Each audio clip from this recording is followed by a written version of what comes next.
कह सकते हम इनको। एसटीएफआई का जो हमने सुबह झंडारोहण करके रजत जयंती दिवस मनाया, 25 साल हो गए एसटीएफआई को बने हुए, उसको भी एक समझने की ज़रूरत है इन्हीं सेंसों में। सुबह मैं आया तो एक साथी बात कर रहा था, भाई आरोही स्कूल के टीचरों का एक दर्द है, 5 साल की पॉलिसी के तहत लगाया था, सारी प्रक्रिया पूरी की थी, पक्का नहीं किया जा रहा, सरकार बात से मुकर रही है। मुकरने का एक किस्सा आपने सुन लिया है 35-40 मिनट में, सरकार कहाँ कहाँ कैसे कैसे कब कब मुकर जाती है। और ये अध्यापक संघ का संविधान साथियों ने बराबर लिख के लगा रखा है, हम इनको शब्दों की तरह पढ़ सकते हैं, पर ये मनसाएं हैं जो उधम सिंह के ख्याल में आई थी, जो प्रेमचंद के बारे में भी साथी बता देंगे। कोई चीज़ यूं ही नहीं हो जाती कि बस अब मन किया, मेरा मन करा है और हो जाए, लेकिन कोई चीज़ बिना मन किए होती भी नहीं। उसका एक मौसम भी होता है, उसके लिए एक एटमॉस्फेयर, एक हवाओं का चलना, गर्मी का होना, बरसात का होना, मिट्टी का होना, कुछ चीज़ों की ज़रूरत होती है जो व्यवस्थाएं मौके के हिसाब से पैदा कर देती हैं। लेकिन इतने बरसे भी कोई चीज़ हो नहीं जाती है। अब बरसात तो हो गई ना, लेकिन अब बरसात हो गई, उसके बावजूद भी बाजरा अपने आप तो नहीं हो जाएगा, बीज तो डालना पड़ेगा हमें, उसकी हमें टाइम टाइम पे निराई, खुदाई, सिंचाई, कीटाणुओं से बचाना, वो हमें करना पड़ेगा। एक माहौल होता है, एक मौका होता है, एक व्यवस्था होती है, उसको पहचान के जो आदमी ये चीज़ें कर लेता है, हम उसको सियाना आदमी मानते हैं, उसको टाइम पे किया हुआ हस्तक्षेप मानते हैं, उसको परिवर्तनकारी व्यवस्था मानते हैं। यही उधम सिंह ने पहचाना था, यही प्रेमचंद के बारे में साथी बताएंगे, और यही है एसटीएफआई के बनने और आगे बढ़ने का इतिहास। एक दौर था हमारे देश में जब ये उधम सिंह जैसे हमारे शहीद और उनके साथ बहुत से हजारों लोग, लाखों लोग जब ऐसे ही भाषण देते थे, विचार गोष्ठियाँ होती थी, तो कुछ सपनों का गीत गाते थे कि हमारा देश होगा, आज़ादी होगी तो क्या होगा, कैसे होगा, क्या मिलेगा, क्यों मिलेगा, कैसे मिलेगा। ये गीत है वो। शिक्षा के बारे में वो क्या गीत गाते थे, शिक्षा के बारे में महात्मा फुल्ले क्या गीत गाते थे, क्या चाहते थे, सावित्रीबाई फुल्ले क्या चाहती थी, पेरियार जी क्या चाहते थे, अंबेडकर जी ने उनके बारे में क्या कहा, नारायण गुरु शिक्षा में क्या चाहते थे, महात्मा गांधी क्या चाहते थे उस शिक्षा में, भगत सिंह और प्रेमचंद और उधम सिंह जी क्या चाहते थे।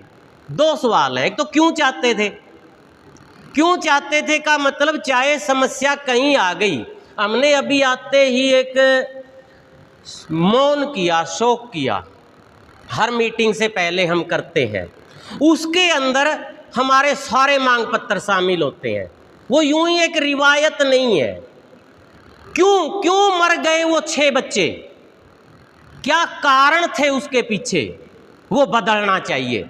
हम मौन कर रहे होते हैं तो ये कह रहे होते हैं, अभी उनके पिताजी टहल सिंह की मौत के कारणों पे बात, क्यों कोई बुखार से मर जाता है, क्यों नहीं व्यवस्था हो पाती है। जब हम मौन कर रहे होते हैं तो हमारा उसके पीछे एक पूरा मांग पत्र होता है, ये पूरा का पूरा मांग पत्र होता है, और वो जिस भी महकमे में, जिस भी परिवार में, जिस भी उम्र में, जिस भी जेंडर में जब ये सवाल उठता है ना कि ये चीज़ कैसे बंद हो, तो उसके बाद एक ही चीज़ आके निकल के आ जाती है, शिक्षा से संभव है। और उसी शिक्षा के लिए इतने सारे महापुरुष क्या सोच के गए, उसी सोच का वारिस बनते हुए एसटीएफआई का बनना होता है। अब उस समय का माहौल क्या है, क्यों जरूरत होती है, ये भी समझना पड़ेगा। उन सपनों के तहत आज़ादी के बाद लोगों को सुख दे देना, सुविधाएं दे देना, राज में भागीदारी दे देना एक टारगेट था, दी भी गई कुछ हद तक। पहले स्कूल खोले जाते थे, शिक्षा स्कूल बच्चे तक पहुंचने का एक लक्ष्य लिया गया था कि शिक्षा पहुंचेगी बच्चों तक। जहां 10 बच्चे हो जाएंगे स्कूल खोलेंगे हम, ये टारगेट थे उस समय के। लेकिन ये टारगेट किन सेंसों में थे, उसके पीछे की भी एक कहानी है। जब रूस में क्रांति होती है और रूस अपनी पंचवर्षीय योजनाओं के तहत 20 साल के अंदर 100% लोगों को शिक्षा दे देता है और 48 में वहाँ का राष्ट्रपति जो है वो ये घोषणा कर देता है कि अपनी योग्यता के अनुसार, दूसरा विश्व युद्ध जीत के आए हैं, बहुत संसाधन लगाए हैं उसने, उसके बावजूद कि अगर किसी को अपनी योग्यता अनुसार राज काम नहीं मिला है तो मैं अपनी गद्दी छोड़ता हूं, यहां आके बैठ जाए। ये गूंज थी जो पूंजीवादी देशों के लिए एक ललकार थी, एक डर था कि जब रूस ऐसा कर सकता है तो आप क्यों नहीं कर सकते। इसका मतलब हम समाजवाद अपना लें, और अपना लिया 1/3 दुनिया ने। इस डर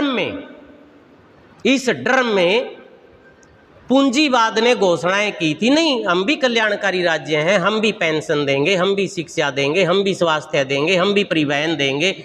उस डर में वो चीजें हमारे तक पहुंच रही थी, पहुंचाई जा रही थी, हालांकि उसके लिए भी आंदोलन थे। लेकिन जब वो रूस को वो पूंजीवाद नीचे से कुरेद के जमीन थोथी करके डहा देता है, उसके बाद वो चीजें लपेटने का दौर आता है जिसको डंकल प्रस्ताव कहते हैं हम। और उस डंकल प्रस्ताव के पैरेलल अपने देश में 25 जुलाई 1991 को LPG की नीतियां अपना ली जाती हैं। अब हमें ये लगता होगा आरोही की समस्या अलग है, NSQF की समस्या अलग है, WEI की समस्या अलग है, कौशल टीचर की समस्या अलग है, कच्चों की समस्या अलग है, पेंशन की अलग है, लेकिन एक ही डॉक्यूमेंट है, आप उसको पढ़ सकते हो। वो इकोनॉमिक्स का 3रा लेसन है, आप अपनी क्लास में जाके, स्कूलों में जाके सर्च कर सकते हो। वो एक ही लेसन है, वो एक ही जड़ है, वो एक ही नीति है जिसने इन सबको पैदा किया है, जिसके खिलाफ हमें लड़ना है। वो प्रस्ताव पास हो गया। अब ये प्रस्ताव पास हो गया तो ये आवाज़ उठने लग गई कि शिक्षा में भी स्वयं वित्त पोषण होना चाहिए, अपने खर्चे आप निकालने चाहिए, सरकार को नहीं करना चाहिए, शिक्षा प्राइवेट होनी चाहिए। उससे पहले भी एक चीज़ हो चुकी थी 86 में, बैकग्राउंड जब STFI बनने की नौबत आती है, नई शिक्षा नीति आई। अब तक सरकार चाहे प्रबंध नहीं कर पाई थी, पर उसने ये नहीं कहा था कि हम प्रबंध नहीं करेंगे। पर 1986 की शिक्षा नीति में उन्होंने ये कह दिया था कि हम सबके लिए प्रबंध नहीं कर सकते। नवोदय स्कूल आए थे और एक दूरस्थ शिक्षा, 2 चीज़ें 86 की शिक्षा नीति की सबसे, जो आरोही का मॉडल है ना, उसी का एक्सटेंड है। कस्तूरबा, आरोही, ये जितने नाम आजकल आ रहे हैं ये वहीं से निकल के आए। वो ये कह रहे थे हम सबको नहीं पढ़ा सकते, सबके लिए टीचर, कमरे, बाथरूम, पंखे हम नहीं दे सकते, कुछ चुनिंदा 80 लोग बच्चों को हम एक जिले में सुविधा दे सकते हैं पढ़ाई की। बाकियों से मुकर गई सरकार, सबक दूसरे थे लेकिन वो मुकर गई थी, चाहिए वो पूरे देश को थी। दूसरा उन्होंने ये कहा भाई सबके लिए कमरे, स्कूल ये संभव नहीं है, कुछ लोग अपने घर से पढ़ लें, दूरस्थ शिक्षा, प्राइवेट कॉरस्पॉन्डेंस, उसके नाम जो निकलते चले गए। हालांकि उस समय इसका प्रचार तो इसी तरह हुआ था कि मौज हो गई, अब जो बाहर नहीं जा सकती लड़कियां, फलाना दिखड़ा वो घर से कर सकती हैं, नौकरी वाले साथ साथ, प्रचार दूसरे तरीके से करती है सरकार। इस शिक्षा नीति के बाद ये 2 बड़े बैक लगने के बाद 91 में LPG की नीति आती है कि सब कुछ बेच देना है, प्राइवेट कर देना है।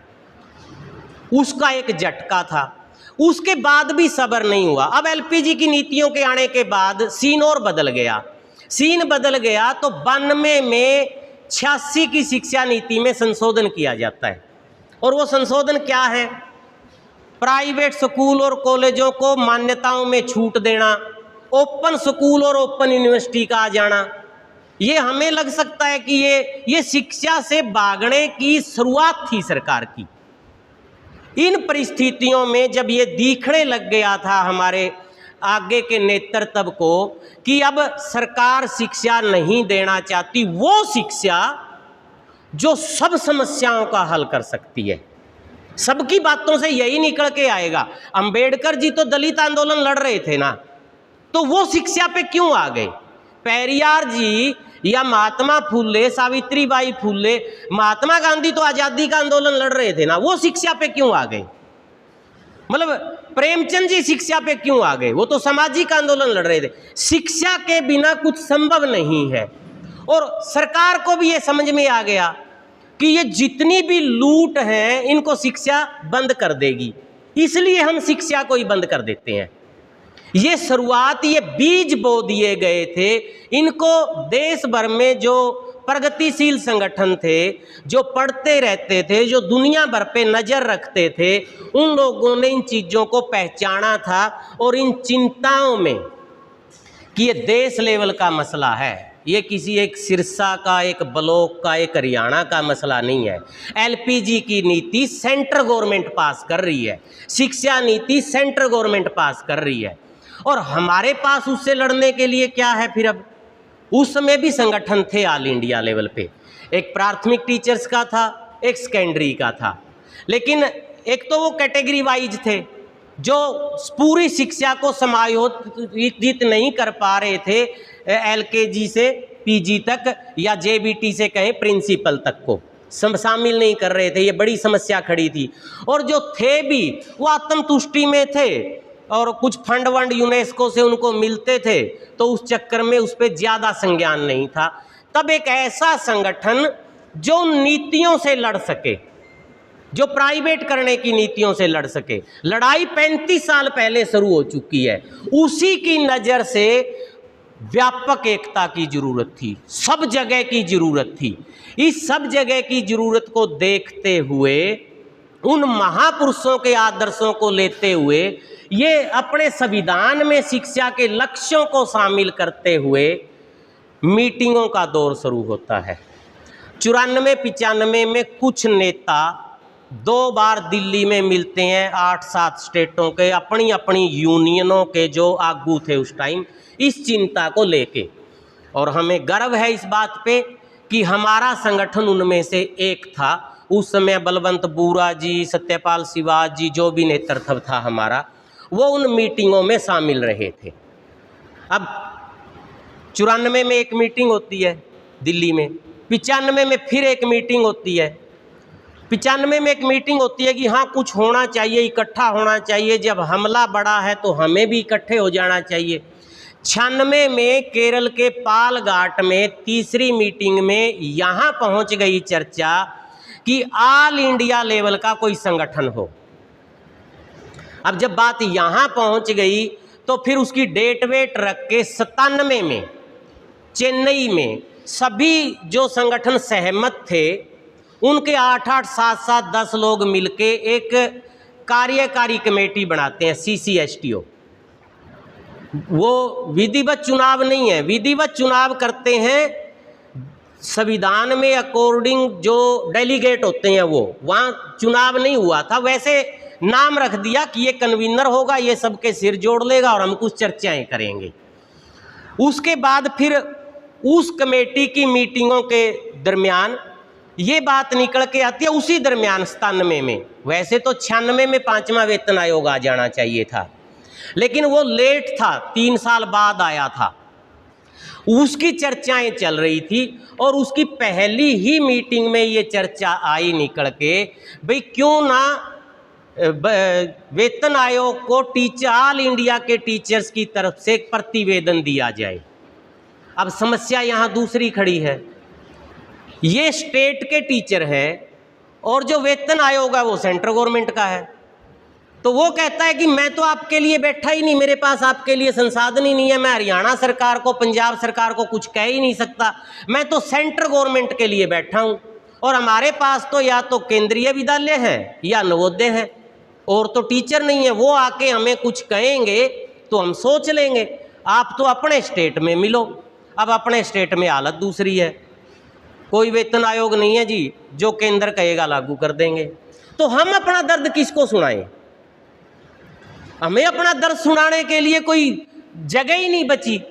तब वहाँ पे धक्के के साथ ये कहते हुए कि हमारी सरकारें ये कह रही हैं कि आप वाला लागू करेंगे तो हमारी सुन ली जाए, और उस सुन ली जाए में उन्होंने मुश्किल से 15 मिनट का टाइम दिया था कि 15 मिनट के लिए आप अपनी बात बता दो, प्रतिवेदन दे जाओ। वैसे हम आपके कोई अथोराइज कमेटी नहीं है कि आपकी सुने, लेकिन जब साथियों ने वहाँ बात रखी तो उस बात को उन्होंने 45 मिनट में ये बात रखी कि हम ये जो मांग कर रहे हैं वो क्यों कर रहे हैं, उसके पीछे की सेंस क्या बनती है, उसका महत्व क्या है। मांग नहीं रखी कि हम चाहते क्या हैं, कि हम ऐसा कह क्यों रहे हैं, वो बात रखी, और वो बड़ी काबिले गौर है। और वो बात कोई अपने मन से नहीं रखी थी। चट्टोपाध्याय आयोग 1983 में सिफारिश दी थी उन्होंने, उसके बाद 86 वाला वेतन आयोग आ चुका था, सरकार ने लागू नहीं की उसकी वो सिफारिशें। टीचर्स थक गए थे, उन्होंने जो एक आवाज़ उठाई थी वो भी धीरे धीरे करके मध्यम पड़ने लग गई थी कि कोई सुनता तो है। जैसे आजकल निराशा का एक दौर होता है तो आते रहते हैं ये बीच बीच में, सुनता तो कोई है नहीं।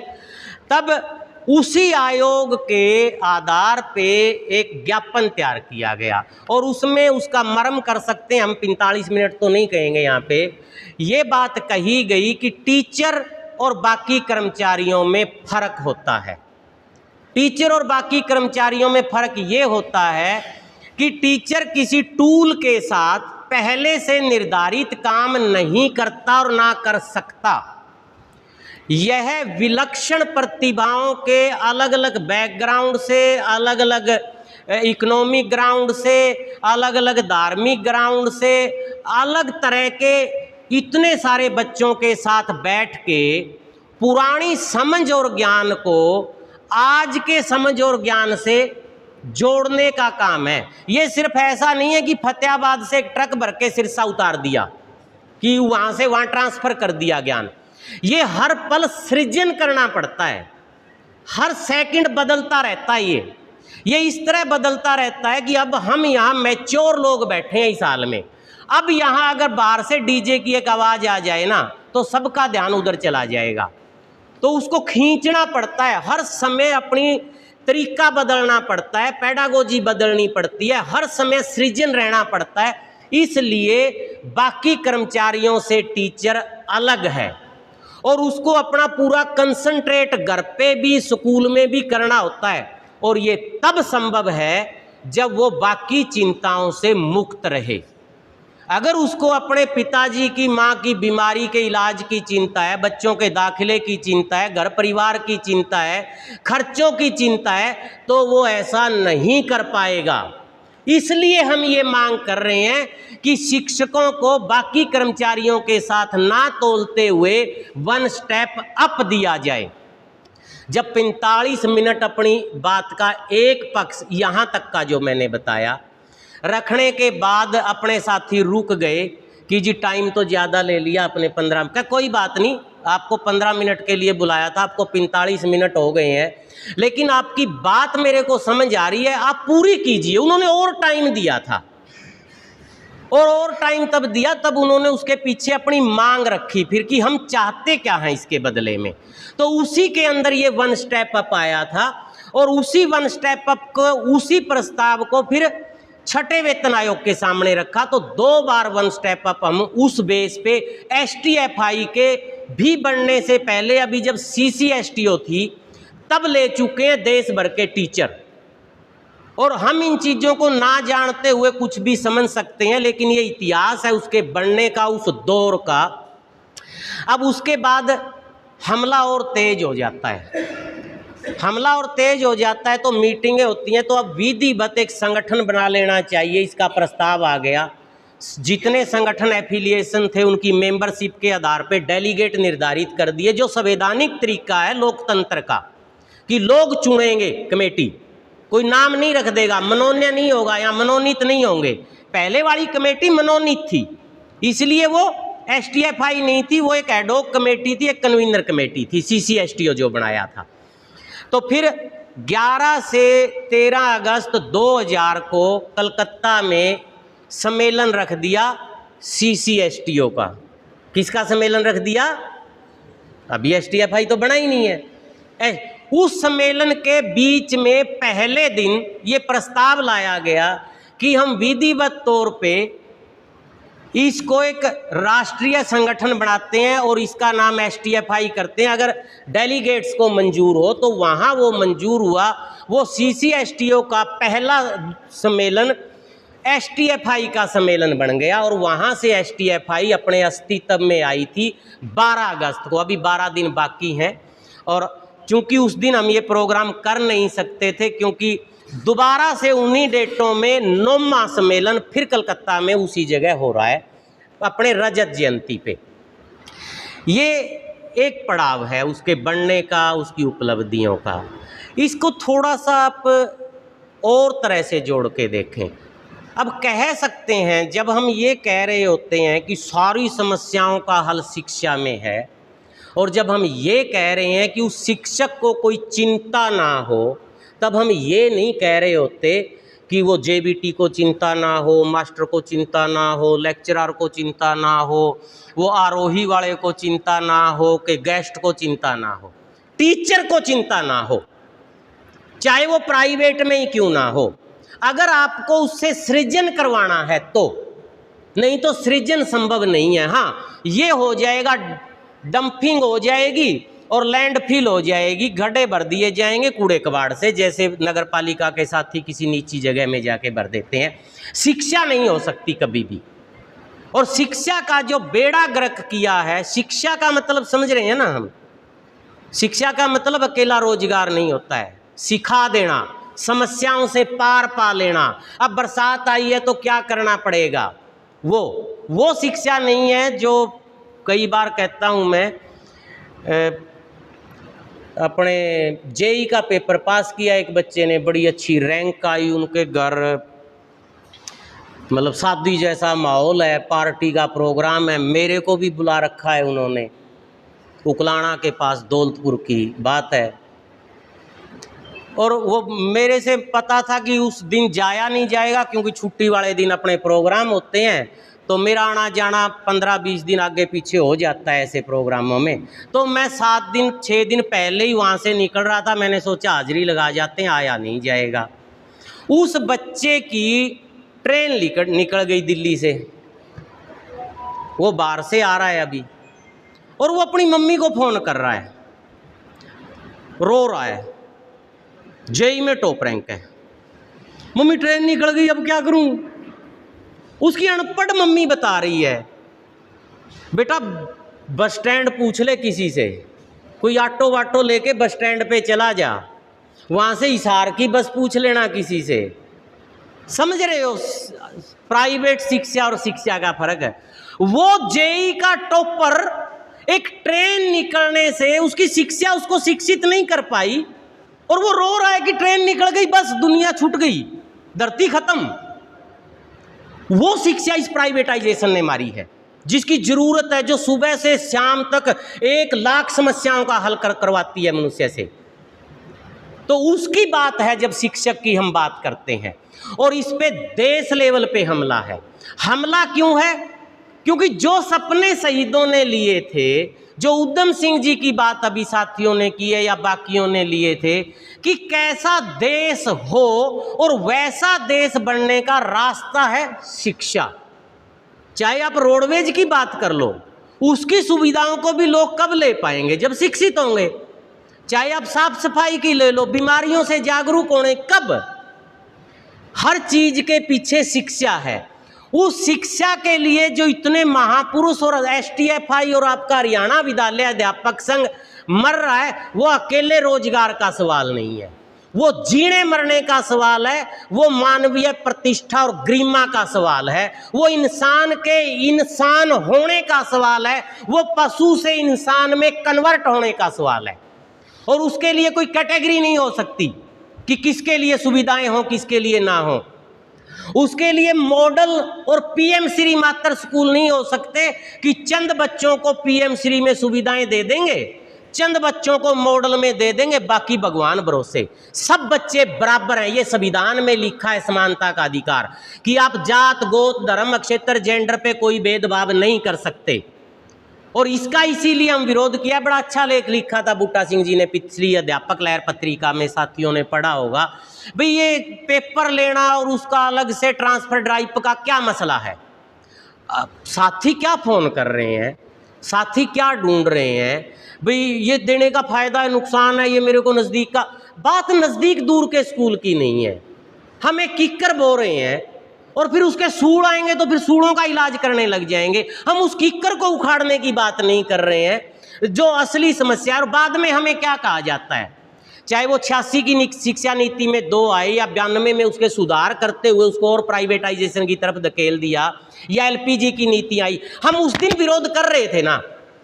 अब उस कांटेदार झाड़ी के बो देने के बाद, चाहे उसका अंकुरण हुआ, चाहे उसकी 2 टहनी आई, चाहे उसके 4 सूल आई, सबका ही विरोध है ना हमारा। तो साथी हम ये कह देते हैं आपको तो हर काम का विरोध करना है।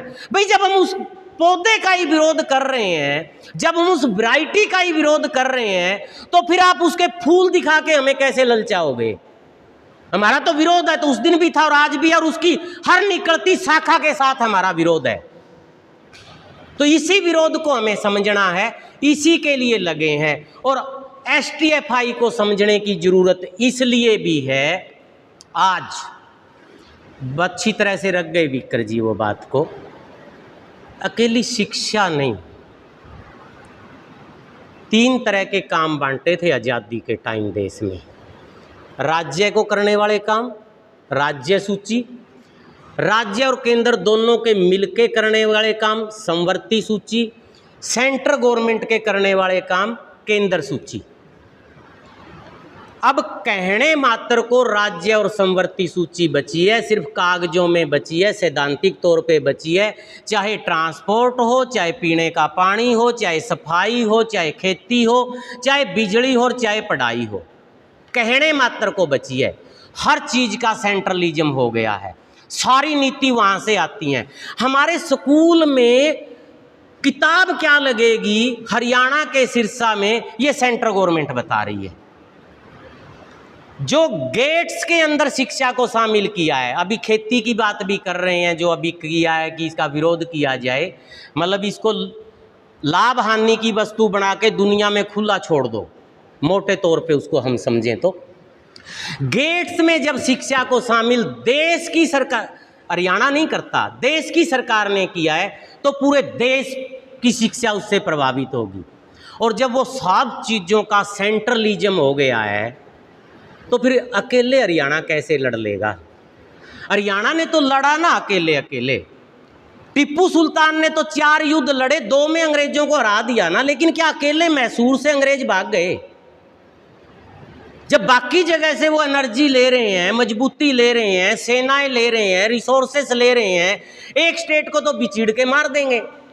अब त्रिपुरा ने 2017 तक पुरानी पेंशन रखी अपनी, नई पेंशन नहीं ली। लेकिन जब सारे देश ने ले ली और धीरे धीरे त्रिपुरा में भी 17 में बीजेपी की सरकार आ गई, तो कितने दिन बचेगा? तो ये विरोध कैटेगरी का विरोध नहीं टिक सकता, ये विरोध एक राज्य, एक ब्लॉक, एक स्टेट का नहीं टिक सकता। जब हमला देश के लेवल पे है तो प्रतिक्रिया भी देश के लेवल पे करने की जरूरत है। अब क्यों नहीं, कितने स्टेट हैं जो विपक्ष के हैं, क्यों नहीं पुरानी पेंशन लागू कर पा रहे? उनकी इच्छा है, वो घोषणा करते हैं, चाहे उनकी मजबूरी में इच्छा हो। हम ये नहीं कहते कि वो इसकी ज़रूरत, क्योंकि वो लोग लाने वाले भी थे इसको, लेकिन आज जब ये मुद्दा बना, चाहे उनकी मजबूरी में है कि हम एनपीएस लागू, ओपीएस लागू कर दें, क्यों नहीं कर पा रहे हैं? क्योंकि सेंटर ने मजबूर कर दिया कि उनका इतना सारा पैसा अपने यहाँ पे काबू करके रख लिया, वो ना दें तो वो स्टेट लाचार हो जाता है, उस खर्चे को पार पाने में दे नहीं पाता है, वो पूरा आता नहीं है उससे, क्योंकि वो कह रहे हैं हम देंगे नहीं। तो ये जब नीतियाँ सेंटर लेवल पे प्रभावित हो रही हैं, तो हम स्टेट लेवल पे अकेले लड़के कितना पार पा लेंगे? एक नीति नहीं है ये, सारी की सारी नीतियाँ। तो फिर ये कैसे हो सकता है कि हमला बढ़ता जा रहा है और हम छोटे होते चले जाएं? हमें भी उसी अनुपात में व्यापक एकता करनी पड़ेगी। व्यापक एकता सिर्फ जेबीटी से प्रिंसिपल नहीं करनी है, सिर्फ कश्मीर से कन्याकुमारी और नागालैंड से गुजरात नहीं करनी है। ये एकता हमें उन अभिभावकों से भी करनी है जिनके बच्चे पढ़ते हैं। ये एकता हमें उन दूसरे संगठनों से भी करनी पड़ेगी जो अपनी चीज़ों को समझा रहे हैं कि प्राइवेटाइजेशन के क्या नुकसान है, गेट में जाने के क्या नुकसान है, या जो ट्रंप ने रात किया है कि 25% टैक्स और ऊपर से जुर्माना। क्यों? क्या फलानी दुकान से सामान क्यों खरीदते हो, जिससे मैं कहता हूं उससे खरीदो। हर हित स्टोर से आपको मिड डे मील का राशन लेना पड़ेगा। समझ पा रहे हैं हम इन बातों को? सिर्फ इस जुर्म पता लग गया हमें अपने देश का क्या है। अपने देश का जुर्म ये है कि जहां से उसको सस्ता बढ़िया ठीक सामान मिल रहा है कि वहां से नहीं लेना है। ये जुर्म है आपका, इसलिए आप पे जुर्माने लगा रहे हैं। और सरकार चूं नहीं कर रही है, तब ऐसे में इस देश की जनता को बोलना पड़ेगा। ठीक बताया था बीकर सिंह जी, गद्दार हमेशा से थे, हमेशा रहेंगे। सरकारों के पाले में बोलने वाले हमेशा थे, आज भी रहेंगे। गवाहियां देने वाले उस दिन भी थे, आज भी होंगे।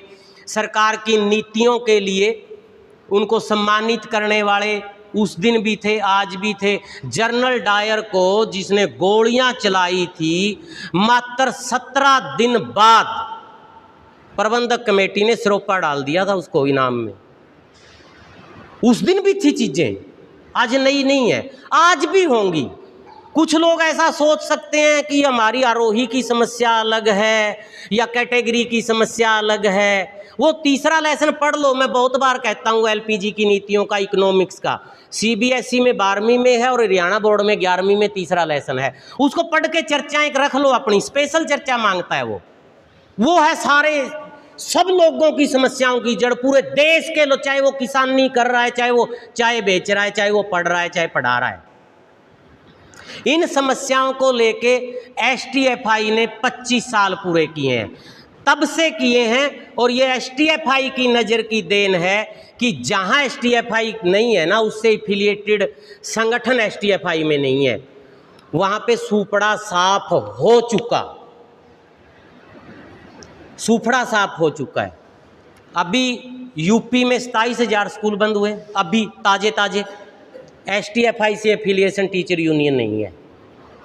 उनकी नज़र बस ये रहती है, मेरी ये तनख्वाह, मेरी ये नौकरी, ये जेबीटी का, ये मास्टर का, ये लेक्चरर का, ये फलाने का, ये दिखड़े का। भर्ती वाइज यूनियनें बना ली, कोर्ट केस के अनुसार यूनियनें बना ली हैं। एमपी में 1,20,000 में से 1,08,000 स्कूल बंद करने का प्रस्ताव पास हो चुका है। एसटीएफआई से एफिलिएशन यूनियन नहीं है। लंबी नहीं सोच पा रहे हैं कि जा किधर रहे हैं, हम देख नहीं पा रहे हैं वो इस चीज को। ये एसटीएफआई की नजर है जो हमें बताती है। और गुजरात में 85% टीचर 15,000 से नीचे है, 15,000 से नीचे 85%। आप यहां शोर हुआ था 3 साल पहले 4801 स्कूल मर्ज करेंगे। वो नज़र जो उस खतरे की थी वो हरियाणा विद्यालय अध्यापक संघ के माध्यम से हमारे पास आई। आप लोगों ने इतना शोर मचाया, इतना शोर मचाया कि वो आज तक ठंडे बस्ते में है। 3 साल से वो स्कूल बंद नहीं हुए हैं, 183 जरूर बंद हुए थे। ये जीत भी है एसटीएफआई की नज़र से, आप लोगों की मेहनत से। अब भी 5,000 स्कूल बंद करने की वो बंद कमरों में मीटिंगें कर रहे हैं। आपने इस मुद्दे को जनता तक पहुंचा दिया, ब्लॉक तक के एसएमसी मर्जर के माध्यम से। बहुत टाइमली डिफेंड कर रहे हो आप, क्योंकि एक बहुत ब्रॉडर नज़र हमारे पास है। इन नीतियों को जांच लेने, परख लेने की नज़र हमारे पास है। इसके बिना कुछ नहीं होने वाला हमारे पास। हम जब ये देखते हैं, बाकी कोई संगठन नहीं आया ना एसएमसी मर्जर को लेके ब्लॉक के धरनों में, कोई सिंगल आदमी आया हो। उनको पता ही नहीं है कि ये मर्जर का मतलब क्या है। ये आपकी पैनी नज़र है कि इसका अगला स्टेप क्या होगा, उससे अगला क्या होगा और उससे अगला क्या होगा। जब मेरे गले पे छुरी आ जाएगी तभी जागे, तो फिर जागना ही क्या है, फिर तो मर ही जाएंगे।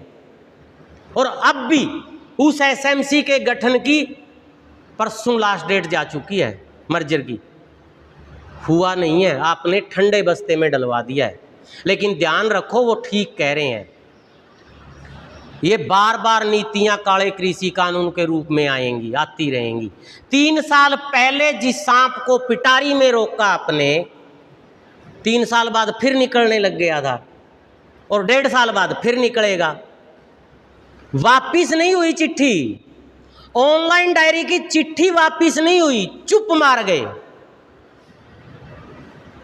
एसएमसी मर्जर की भी वापिस नहीं हुई, चुप मार गए। बड़ी जीत है चुप मारना भी आपकी इस दौर में। अब वो दौर है जो दी हुई सुविधाओं को बचा लेने का दौर है, नई मिलने का दौर नहीं है।